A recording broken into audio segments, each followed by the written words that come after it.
ఇప్పుడు first step వచ్చేసి depreciation, chart of depreciation ని తీసుకున్నాం. తర్వాత అజైన్ చేసాము. ఓకే. నెక్స్ట్ మనకి ఏం కావాలి? అసెట్ మాస్టర్ డేటా కావాలి అంటే ఏం కావాలన్నాం? అసెట్ క్లాసెస్ కావాలి. ఓకే. అసెట్ క్లాసెస్ కావాలి అంటే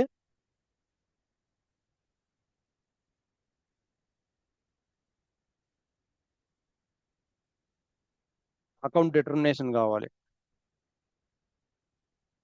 ఓఆర్ఎఫ్ఏ, డైరెక్ట్ టీ కోడ్, ఇది asset accounting T code.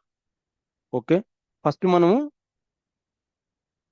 Chart of depreciation, assign chart of depreciation ఇక్కడ అజైన్ చేసేసాం. మనకు ఎర్రర్ వస్తానింది కదా, ఆ ఎర్రరు చేస్తున్నా. లెడ్జర్స్ వల్ల వస్తానింది. ఆ లెడ్జర్ ని మన ఒక నాన్ లీడింగ్ లెడ్జర్ ని రిమూవ్ చేసాం మన కంపెనీ కోడ్ కి. సో ఇప్పుడు ఒకటే లెడ్జరే ఉంటుంది మనకు. అందుకని చెప్పేసి అలౌ చేసింది, అజైన్ చేసాము. నార్మల్ గా అయితే leading ledger, non leading ledger ని మ్, చేసుకోవచ్చు. బట్ ఇక్కడ ఏంటంటే మనకి ఈ సర్వర్ లో ఇష్యూ ఉందని చెప్పేసి యూజ్ చేయడానికి అవ్వలే. చెప్పాను కదా, ఒక గ్రూప్ లెడ్జర్ క్రియేట్ చేసుకొని దాన్ని రిప్రజెంటేటివ్ లెడ్జర్ గా కన్వర్ట్ చేసుకున్నప్పుడే అది అలౌ చేస్తుంది. ఎందుకంటే మనకు start of physical year start of physical year same ఉండాలి బోత్ లెడ్జర్స్ కి, అప్పుడే అసెట్ అకౌంటింగ్ లో అలౌ చేస్తుంది అసైన్మెంట్. ఓకే. సో నెక్స్ట్ ఇక్కడ asset classes. So asset classes లో, ఈ అసెట్ క్లాసెస్ లోకి వెళ్ళిన తర్వాత account determination, screen layout rules, number ranges, asset class. Okay. ఇక ఆర్డర్ ఇచ్చాడు, ఈ ఆర్డర్ లో ఫాలో అవ్వాలి. ఫస్ట్ అకౌంట్ డిటర్మినేషన్ కావాలి, తర్వాత స్క్రీన్ లేఅవుట్స్, తర్వాత నెంబర్ రేంజ్, తర్వాత అసెట్ క్లాసెస్. ఓకే. ఈ అసెట్ క్లాసెస్ లోనే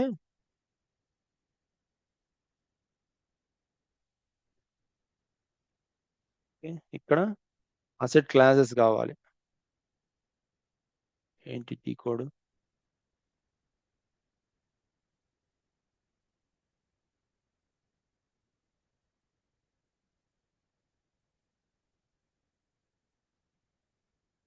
AM01, అసెట్ క్లాసెస్ అనేది AM01 ఈ కోడ్. సో మనకు అసెట్ క్లాసెస్ ఇప్పుడు ఫర్ ఎగ్జాంపుల్ నేను డైరెక్ట్ వెళ్ళి క్రియేట్ చేద్దాం అనుకుంటే అసెట్ క్లాస్ ని, ఉన్నటువంటి ఇవన్నీ క్లయింట్ లెవెల్ అన్నమాట. ఇన్ని క్లయింట్ లెవెల్. ఓకే. సో నీ కంపెనీ కోడ్కే కాదు, ఆల్ కంపెనీ కోడ్కి యూజ్ చేసుకోవచ్చు. స్టాండర్డ్ నే యూజ్ చేసుకోవచ్చు. 1000 అనేది ఒక అసెట్ క్లాస్, బిల్డింగ్స్ అనేది ఒక అసెట్ క్లాస్, ఇక్కడ ల్యాండ్ అనేది ఒకటి. ఓకే. ఇంకోటి merchant equipment, plant and machinery. So ఇవన్నీ స్టాండర్డ్ ఇచ్చినాడు. మనము స్టాండర్డ్ అయినా పెట్టుకోవచ్చు, లేదు అంటే మనకు కావాల్సిన ఓన్ గా చూడు. అసెట్ క్లాస్ ఇది క్రియేట్ చేయాలి అంటే దీనికి అకౌంట్ డిటర్మినేషన్ మ్యాండేటరీ. ఓకే. నేను ఒకవేళ న్యూ ఎంట్రీస్కి వెళ్ళి అకౌంట్ డిటర్మినేషన్ లేకుండా అసెట్ క్లాస్ క్రియేట్ చేయాలి అంటే చేయలేను, ఎందుకంటే account determination mandatory. Screen layout కూడా మ్యాండేటరీ. అంటే నెంబర్ రేంజ్, ఈ త్రీ కావాలి ఫస్ట్. అసెట్ క్లాస్ కావాలి అంటే ఆ త్రీ కావాలి. అందుకని చెప్పేసి పైన ఫస్ట్ ఇవి క్రియేట్ చేసి తర్వాత అసెట్ క్లాస్ క్రియేట్ చేయి అని చెప్పేసి ఇచ్చేసినాడు. సో అకౌంట్ డిటర్మినేషనే ఫస్ట్ చేసుకుందాం. ఇదేం జస్ట్ ఏంటి ఇండికేషన్, ఇక్కడ ఏం డీటెయిల్స్ ఏమి ఉండవు. ఓకే. ఆ, నేను ఒక రెండు అసెట్ క్లాసెస్ తీసుకుంటాను. ఓకే. సో హెచ్పి మిషనరీ అనుకో.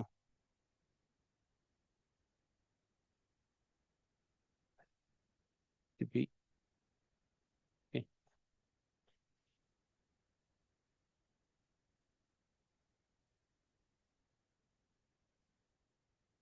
HP machine.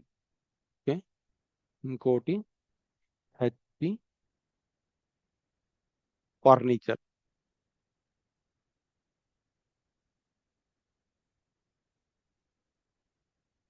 Plant and machinery. 1 minute.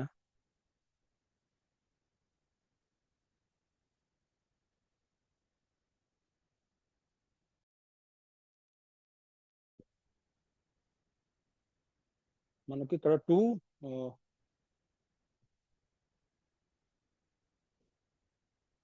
determinations for Ram, yeah, HP, we are here. HPIN for HPIN. So plant and machinery ఒకటి, ఫర్నిచర్ అండ్ ఫిక్చర్స్ ఒక 2 types చేసుకున్నాము. Save.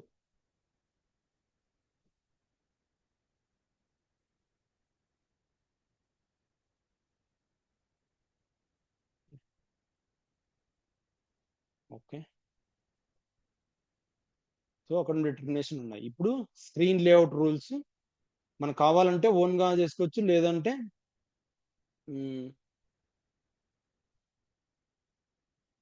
Standard వే వాడుకుందాం, 1000 వాడుకుందాం.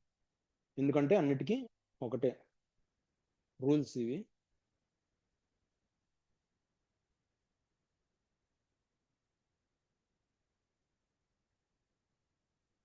Number range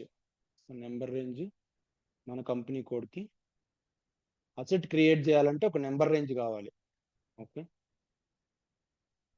01 అనే number range. Okay,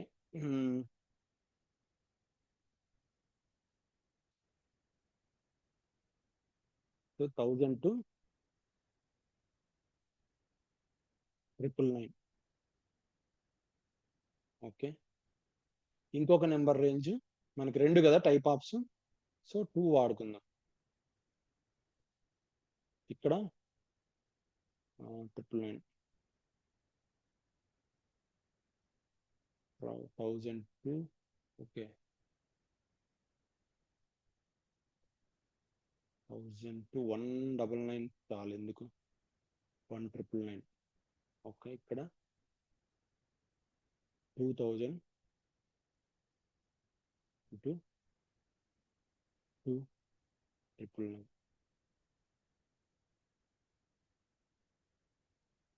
okay,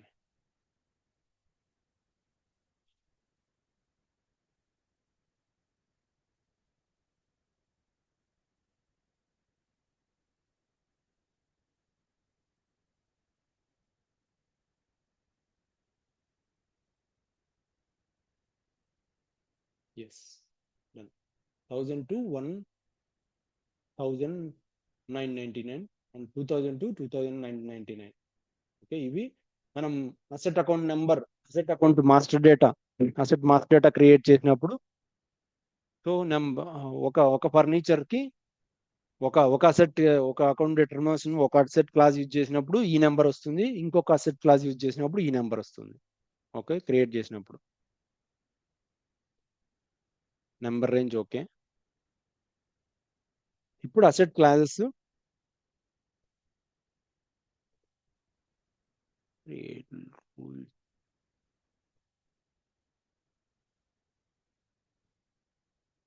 asset classes చేద్దాం. Asset class కూడా ఒకటి plant and machinery, furniture and fixtures, ఈ రెండే asset classes కూడా. ఓకే, మనం నెంబరు సేమ్ వాడుకుందాం, HPMECH.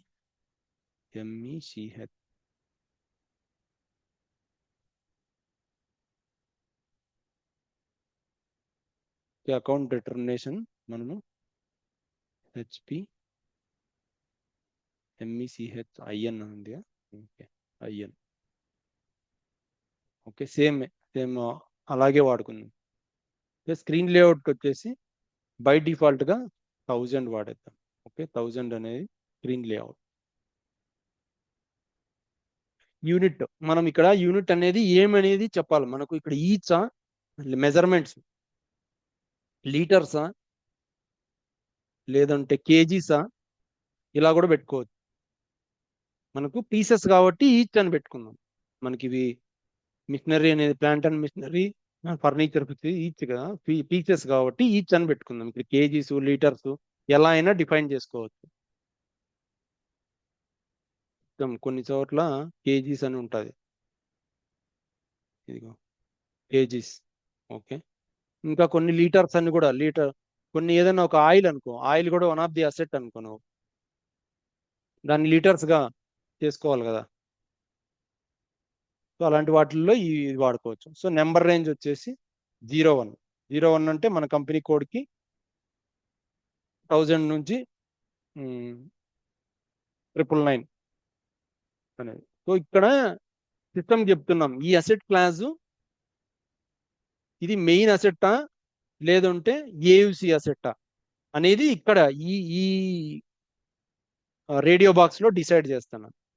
ఓకే, ఈ అసెట్ అనేది స్టేటస్ ఆఫ్ ఏయుసి. ఇక్కడ ఏయుసి అంటే అసెట్ అండర్ కన్స్ట్రక్షన్. ఓకే, ఈ ఆప్షన్ సెలెక్ట్ చేసినాము అనుకో, no AUC or summary management of AUC అంటే ఇది ఏయుసి అసెట్ కాదు అని అర్థం ఈ ఆప్షన్ సెలెక్ట్ చేసుకుంటే. ఓకే, ఏయుసి అసెట్ కాదు అంటే రియల్ అసెట్ అంటే మనము ఇప్పుడు డైరెక్ట్ గా వాడుకోవచ్చు. ఏయుసి అసెట్ మళ్ళీ డిస్కస్ చేద్దాము. ప్రజెంట్ ఈ రెండు నార్మల్ మెయిన్ అసెట్ ని చేస్తే తర్వాత ఏయుసి అసెట్ అర్థమవుతుంది. ఏయుసి అసెట్ ఇప్పుడే చేస్తే కన్ఫ్యూజన్ అవుతుంది, అందుకని చెప్పేసి ఏయుసి చేయట్లే నేను. Okay, so no AUC select చేసుకుంటే ఇది మెయిన్ అసెట్. అదే ఇక్కడ ఈ అసెట్ క్లాస్ ని ఆ ఏయుసి క్రియేట్ చేసేటప్పుడు లైన్ ఐటమ్ సెటిల్మెంట్ అని సెలెక్ట్ చేసుకున్నాను అనుకో ఈ ఆప్షన్ ని, అప్పుడు అది ఏయుసి అసెట్ గా క్రియేట్ అవుతుంది. అంటే రియల్ అసెట్ కాదు, దానికి డిప్రిసియేషన్ క్యాలిక్యులేట్ చేయలేము, ఇంకా పోస్టింగ్స్ ఏవి చేయలేము, ఓన్లీ ఏంటి ఎక్స్పెన్సెస్ ని పోస్ట్ చేయొచ్చు. ఓకే, సో ఇప్పుడు ప్రజెంట్ దీన్ని only no AUC created on ఈ రోజు క్రియేటెడ్ బై ఉంది without real estate with real estate. So real estate లో ఈ ఆప్షన్ వాడుకోవచ్చు రియల్ ఎస్టేట్ మేనేజ్మెంట్ వాళ్ళు. సో బిల్డింగ్స్ ఆ ప్రాపర్టీని ఎలాగో అని. సో మనకేం అది అవసరం లేదు, మన రియల్ ఎస్టేట్ మేనేజ్మెంట్ కాదు కదా. సో నార్మల్ గానే క్రియేట్ చేద్దాం. ఓకే, అసెట్ క్లాస్ ఒకటి అయిపోయింది. ఇంకొకటి మిషనరీ చేసినాము, ఇంకొకటి ఏం చేసాము, హెచ్పి ఫర్నిచర్ ఫర్నిచర్. సో దీన్నేమే మనం ఇక్కడ అసెట్ క్లాస్ గా కూడా అసెట్ క్లాస్ ఇది కొత్తగా నేమ్ క్రియేట్ చేస్తున్నాం, ఇది ఆల్రెడీ ఉన్నదే. ఓకే, దీని స్క్రీన్ లేఅవుట్ 1000 పెట్టుకుంది. 1000 అంటే నార్మల్ అన్నిటికీ ఫిక్స్డ్ అన్నట్టు, ఓన్లీ కాస్ట్ సెంటర్ ఒకటి రిక్వైర్డ్ ఉంటుంది. ఆ స్క్రీన్ లేఅవుట్ ఎక్కడ అనేది చెప్తాను నేను, ఎక్కడ చేంజ్ చేసుకోవచ్చు అని. ఓకే, ఇక ఇది కూడా ఈచ్ అనే దీనికి నెంబర్ రేంజ్ 2, మనకు 1 and 2 డిఫైన్ చేసుకున్నాం కదా. సో 2 అసైన్ చేస్తున్నాం. కావాలంటే డ్రాప్ డౌన్ లోకి వెళ్తే కూడా మనకు మన కంపెనీ కోడ్కి ఎన్ని క్రియేట్ చేసి ఉంటే అవే ఉంటాయి.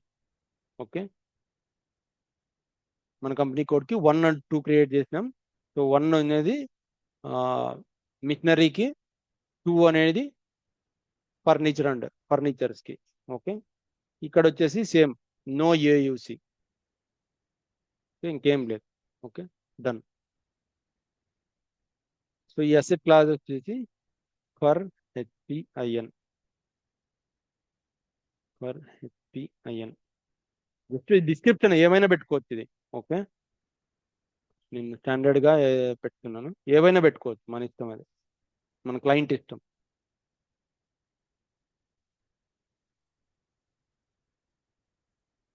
సో ఈ డిస్క్రిప్షన్స్ అన్ని క్రియేట్ చేసేటప్పుడు మనం క్లయింట్ నుంచి తీసుకుంటాం.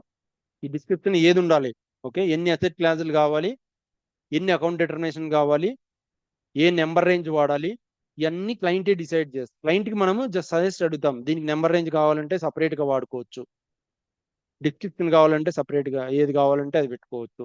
సో మీకు ఏది కావాలి ఒక ఎక్సెల్ షీట్లో వాళ్ళు ఇస్తారు. సో ఈ అసెట్ క్లాస్కి ఈ అకౌంట్ డిటర్మినేషన్, సో ఈ నెంబర్ రేంజ్ ఉండాలి అన్ని చెప్తారు వాళ్ళే. Okay, done. అకౌంట్ డిటర్మినేషన్ అయిపోయింది, స్క్రీన్ లేఅవుట్స్ వచ్చేసి అసెట్ క్లాసెస్ క్రియేట్ చేసినాం. Okay, so general valuation next. General valuation లో set chart of depreciation. Okay, ఇదేమో అవసరం లేదు. So set chart of depreciation అంటే వేరే చార్ట్ ఆఫ్ డిప్రిసియేషన్ ఆల్రెడీ ఉంటుంది, దీనికి అసైన్ అయి ఉంటుంది. మన చార్ట్ ఆఫ్ డిప్రిసియేషన్ కి చేంజ్ చేసుకోవాలంటే హెచ్పిఐఎన్.